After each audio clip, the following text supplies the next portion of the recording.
There's no doubt about where to get the goodies when you light up the night with this clever display.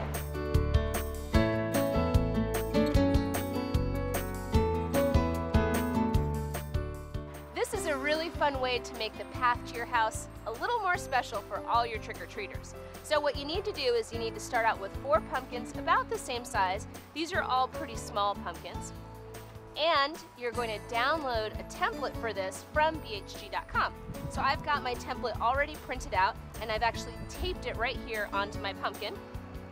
And then to transfer the stencil from the little template to the pumpkin, I'm going to use a little poker tool like this. These come in pretty much every pumpkin carving set. If you don't happen to have a pumpkin carving set, you can always use a large safety pin, works just fine. So I'm just going to transfer the design just by poking around like this. And if you really like ideas like this, you can find a ton more in Halloween Tricks and Treats magazine that you can pick up at a newsstand nearby. Okay, so once you've got your design transferred onto your pumpkin, then you're going to start etching it.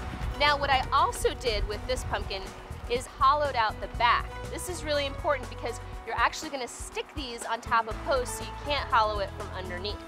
I also am going to take the stem off of my pumpkin so that it's nice and flat, so it looks like a nice piece of hard candy. So with a little wood carving set, you can get this from any craft store. I think it's about $5 for a whole set of them. You use this to carve out your design. So I'm just going to kind of scoop like this.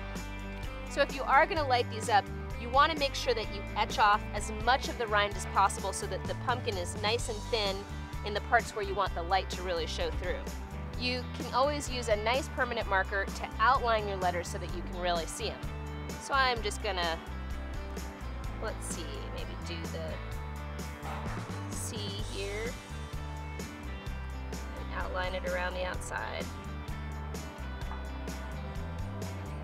And now, to make it look just like a piece of hard candy, of course you need a wrapper for your candy. So I've just got a piece of cellophane here that I've cut to the right size. And I'm just gonna stick my pumpkin right in the middle there and just wrap it around like that. You're starting to see it's looking like a little piece of candy, huh? So for the sides, I've actually got some black ribbon here that I'm going to use to tie the sides. Okay, so now we've got it looking like a piece of candy.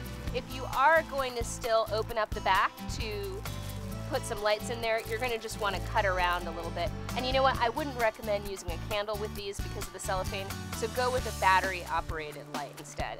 And so now we need to find a way to mount it. So for that, I've got a wooden dowel here that I've actually covered with just some scrapbooking paper.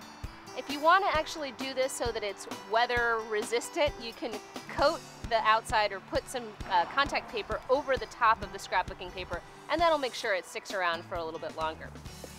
So I've got that dowel, and now underneath I'm going to drill a hole that's a little bit smaller than the size of my dowel so that I can stick the dowel into the pumpkin.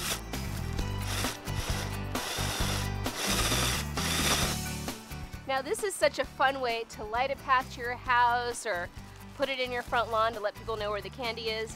That way you can have your own private little candy lane.